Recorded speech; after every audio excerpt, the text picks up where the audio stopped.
I came home just to grab my laptop charger, but found 88 kids yelling happy birthday in my backyard. Mom smiled and said, "It's for close family only. Your card covered the $13,800. I unlocked my phone and said 5 words. What happened next left everyone silent. You know that gut-wrenching feeling when you realize the people you love most see you as nothing more than a bottomless pit of money?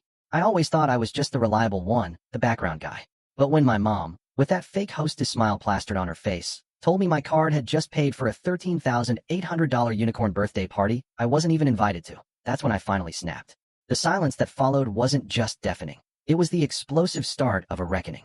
My name's Nate, I'm 28, and apparently, I'm everyone's unpaid IT guy and personal ATM.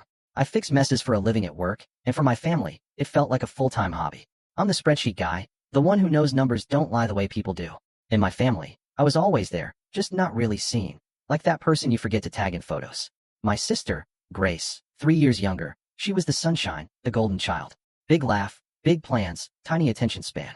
Mom called her brilliant for an A-. If I got straight A's, it was just, good, keep it up. When Mom needed her phone backed up, it was an urgent text to me. When I had the flu, it was, soup's on the stove. Reheat it yourself. I learned early on, I was useful, not precious. Last Saturday, I only went to their house because I'd forgotten my laptop charger. As I pulled up, I heard it, this absolute wall of sound from the backyard. Not normal grilling noise, not family chatter. This was a cacophony. Kids screeching, whistles blowing, music blasting, someone on a microphone. I pushed open the side gate and stepped into a full-blown carnival. 88 kids, give or take, exploded from behind an inflatable unicorn. Happy birthday, a huge banner screamed across the yard like a billboard. Our princess turns 6. Pink was everywhere. There was a DJ, a cotton candy cart, a face painter, even a guy in a rented Pegasus suit dabbing for toddlers. I just blinked, thinking I'd wandered into the wrong dimension. "Oh, what is this?" I asked, completely bewildered. Mom materialized beside me, that too bright hostess smile locked in place, the one she usually reserves for neighbors, not family. She patted my arm like I was the mailman who'd taken a wrong turn. "You didn't RSVP. I didn't even know there was a party." I shot back. "It's for family," she repeated, her smile never faltering. "Grace needs support." I stared at the catering tent, the balloon tunnel, the ice sculpture melting into a pink puddle. Why wasn't I invited? Her smile didn't slip, but her voice dropped conspiratorially. "Well, you were in a way. Your card covered the $13,800. Consider it a gift." For a second, the world tilted. Did I mishear her? Then my phone buzzed, 3 fraud alerts, one right after the other. My stomach went ice cold. "Mom," I said, slowly, each word a struggle. "How?" "Don't be dramatic, Nathaniel," she tutade, waving a dismissive hand. "You said keep a card on file for emergencies. This is for your niece. It's family." Grace breezed over right then, in a crown and pristine white sneakers, completely oblivious. "Hey, don't be weird about money," she said, air kissing near my cheek. "We'll post about you after." Best uncle ever. I just stared at Mom, my phone heavy in my hand. I unlocked it and spoke 5 words. It wasn't just any card, and it wasn't just any emergency. 2 years ago, Dad's truck needed tires right now. Then Mom texted, "Grace's daycare is short. Can you spot it until Friday?" I gave them my backup card one time. The bank was closed, I was at work, and I was just so tired of being the bad guy. One time, turned into for emergencies. Emergencies turned into we can't find Dad's wallet. And the pharmacy is finicky, and the florist won't hold the bouquet. Grace's emergencies always had a theme. Parties, outfits, rush deliveries, content. She's a stylist, building her brand, which translated to, she posts reels while overdue notices piled up in the kitchen drawer next to the takeout menus. Mom fed the dream. Dad just shrugged, she'll land on her feet. Like my bank account was the ground she was supposed to land on. The pattern was sickeningly predictable. Tiny requests. "It's just $42. Just $118. Always, we'll pay you Friday." But Friday came and went every single time. When I brought it up, Mom would tilt her head like I was speaking in riddles. "We're family, Nathaniel." Dad called it helping your sister get established. Grace called it bridging. Meanwhile, my spreadsheet screamed that I had bridged $5,972 in a single year. If I dared set a boundary, it was immediately framed as cruelty. Me? "Please ask before you use my card." Mom? "So, if your father has a heart attack, you'll let him die on the sidewalk." Me? What? "Grace, you're obsessed with control. It's giving weird." There were 100 small humiliations. Thanksgiving, I brought a pumpkin pie I'd baked from scratch. Grace waltzed in an hour late with cold store-bought cupcakes, and everyone acted like she'd discovered fire. When I mentioned my promotion, Dad just said, "Nice," then quickly added, "Grace landed a collab this week." Like he was saving me from the indignity of bragging. Once at Target, Mom handed me a card and a list. "Oh, and grab diapers for Mia. She's growing like a weed. The total at checkout was $612 because while you're here turned into might as well, turned into a TV for the guest room. Mom fumbled for a card, sighed dramatically, then looked at me. We all knew the move. I paid. She never mentioned it again. My numbers were my sanity.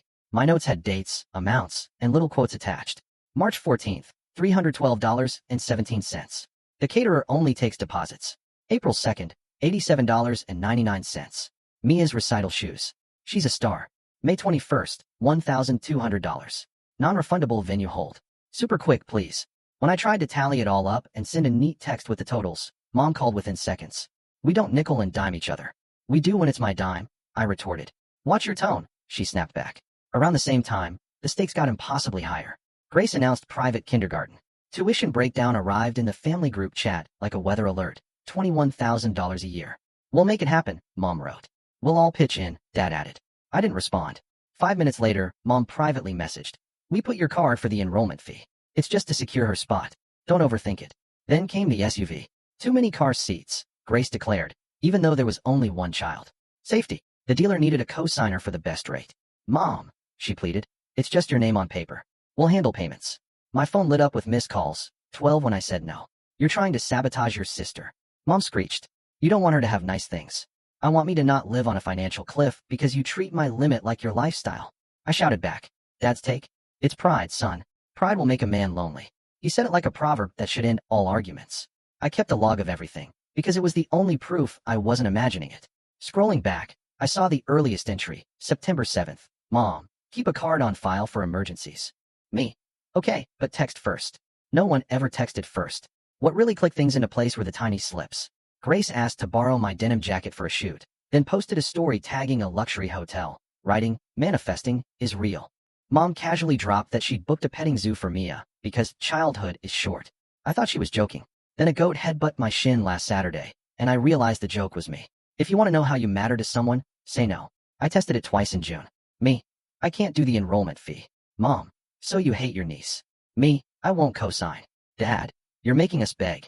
Grace, in the group chat. He loves spreadsheets more than family. LOL. I started moving my autopays, switching cards, locking things down. But I missed one. The backup card on Mom's phone wallet, the one for emergencies. The one that fed a unicorn castle and a DJ with a smoke machine. So last Saturday, when Mom smiled at me amidst that forest of cotton candy, I wasn't surprised she had no shame. What surprised me was how calm I felt. Your card covered the $13,800, she said again. Right? I replied, my voice steady. And the photographer needs cash, she added, like she was ordering napkins. Behind her, the MC yelled, ready for the confetti cannon. Kids screamed, adults filmed. Grace waved at the sky like she'd summoned weather itself. I opened my phone and spoke 5 simple words. Start a call. Put it on speaker. Mom blinked. Report what? Unauthorized charges. I finished into the phone, then louder to the bank agent. Hi. Yes, my name is Nathaniel Carter. Multiple charges today at a private residence. Not authorized. Mom's smile finally cracked. Nathaniel, she hissed, her voice barely audible. Not here. Here, I said, looking her dead in the eye. Is exactly where. Grace slid in. Babe, don't be embarrassing. Please verify the last 5 transactions. The agent's voice echoed through the speaker. I read them out. $4,800, Princess Playland Rentals. $3,100, Sugar Cloud Events. $2,400, DJ Pegasus LLC. $1,700, Balloon Dreams. $1,800, Pets and Hooves. I paused. Those aren't mine. My card is in my possession. The DJ cut the music mid-chorus. Even the goats looked offended. Dad marched over, jaw tight. End the call. We'll settle this inside. I kept it on speaker. The agent said, we'll freeze the card and open a claim. You'll receive provisional credit within 24 to 48 hours. Please destroy the card. Thanks, I said. I walked over to the dessert table, grabbed a pair of kitchen shears, snipped the card clean in half, and set the pieces on a napkin. Gasp. Someone's aunt whispered. He's serious. Mom's voice dropped to icy. You are ruining your niece's birthday. I looked at Mia, who was gleefully smearing frosting on a classmate's face. No, I said softly. She's having a great time. Adults did this. Grace crossed her arms. We'll just use another card. You will not, I said. I held up my phone and tapped. I'm revoking my card from your phone wallet now. And from every subscription that still has it. All of them. Don't talk to your mother like that. Dad snapped. I'm talking to the person who put my money on a goat, I stated calmly. Language, Mom said, as if I'd sworn. The venue coordinator approached with a clipboard. Who's the payer on file? Mom pointed at me on instinct. I shook my head. He isn't, I told the coordinator. Charges placed without authorization. My bank has a claim open already. You'll need payment from the person who signed the event contract. The woman checked her page. Grace Carter. Grace's face twitched. I didn't sign anything. The coordinator turned the page. It says G. Carter with this number. She read it aloud. It was Mom's phone number. I felt a weird sadness then, not anger. Mom, I said quietly. You forged my permission line again, didn't you? Mom chose outrage. Forged? I am your mother. That's not a legal defense, I countered. Stop this, Dad said, stepping closer. You'll pay it. That's what family does. No, I said, because he added. Because you want revenge. I met his eyes. This isn't about revenge. This is about closure. He flinched at the word. Boundaries, I added. Read about them. Grace tried a different angle. We'll post so many photos. You'll look amazing. Uncle Nate made it happen. That's got to help you meet someone, right? She laughed like it was generous. Refund requests will go out to each vendor, I said to the coordinator. If they want to fight it, they can call my bank with the case number. Sir, could we, she began. And Mia can keep the cake, I added. Because she is 6. Mom's face hardened. You'll regret humiliating us. I checked my watch. You have 2 options. Settle with your own money or scale the party to what you can pay for. I looked at the DJ. Do you take Zelle? He shrugged. Maybe they can afford an hour, not 4. Dad's voice rose. You think you're better because you have a salary? I think I'm allowed to own what I earn, I said. The coordinator exhaled. Okay, we'll pause services until payment is sorted. She gestured to the DJ, the cotton candy cart, the face painter, like dominoes. The party stuttered. Music stopped. The pink fog machine sighed into silence. Kids booed. Parents murmured. Grace spun to Mom. Fix it. Mom spun to me. Fix it. I did, I said. I turned to leave, then paused. One more thing. Take my card off any app, wallet, or subscription connected to you. Right now? If I see one more charge, I will file a police report. Identity theft. You wouldn't. Mom said. I would, I said calm. And I'll mean every word. I picked up my laptop charger from the kitchen counter where I'd left it, tucked it into my backpack, and walked out through the balloon tunnel like it was a car wash for grown-ups who were done being used. By the time I hit the street, my phone was lighting up like a slot machine. 9 missed calls from Mom, 6 from Dad, 14 from Grace, 3 texts from unknown numbers that turned out to be party vendors. We need to confirm status. I sent each of them the bank's claim number and the image of the cut card, not my authorization. Contact the signer. Then I turned my phone face down on the passenger seat and drove home. I'm not going to pretend I felt heroic. I felt shaky, like I'd just stepped off a moving treadmill. I made pasta, burned the garlic, opened a window. I sat at my tiny table and clicked through bank settings. New passwords. 2-factor. Removed Mom's iCloud from all family share places it had no business being. Turned off, add to wallet on every device. Called my credit bureau and locked my report. It was quiet. At 9:14 p.m., Grace sent a voice note that started with crying and ended with pure rage. Do you understand what you did? Do you? Mia sobbed for 20 minutes. The unicorn guy left. People filmed. We looked broke. I typed. I'm sorry Mia was upset. I'm not a bank. I didn't send it. Mom texted 10 minutes later. You made me look like a fool in front of the whole neighborhood. Then, we'll discuss terms tomorrow. When I didn't respond, you don't do this to family. At 10:02 p.m., Dad, you embarrassed your mother. At 10:07 p.m., again, you owe us an apology. At 10:11 p.m., answer your father. I turned the phone off and went to bed at 11:30, which felt like an absolute luxury. Sunday morning, 37 unread messages. A cousin I actually wrote. Heard there was drama. You okay? I answered, yes. He replied, proud of you. That 2-card exchange felt bigger than any banner. By noon, Mom was in damage control. She posted a Facebook update, What Matters is Love, with photos from the first hour when the DJ still played. Comments flooded in. So magical. Best grandma. I didn't care. Let her manufacture a version of yesterday that didn't include a cut card. My rent still existed either way. Then the logistical fallout started. The balloon company sent an invoice with a stern paragraph. The petting zoo threatened collection action. The DJ's assistant emailed. We performed 90 minutes. Balance due for 90 minutes. All were addressed to me. I replied to each with the same 3 sentences. I did not authorize this purchase. The bank has frozen the card and opened a claim. Case hashtag. Please contact the contract signer. And I attached a screenshot of Mom's signature and phone number from the coordinator's clipboard. At 2 p.m., Mom called from a blocked number. I answered because I was curious how the script would go. Do you enjoy hurting me? She opened with. No, I said. I enjoy not being stolen from. We are your family. I know, I replied. That's why I said no for 6 months instead of 1. You're dramatic. What's your plan to pay the vendors? I asked. Silence. Then, we will figure it out. I'm not involved. You stopped. You need to apologize to Grace. For what? I asked. Not funding an event for 88 6-year-olds with a smoke machine? For humiliating her.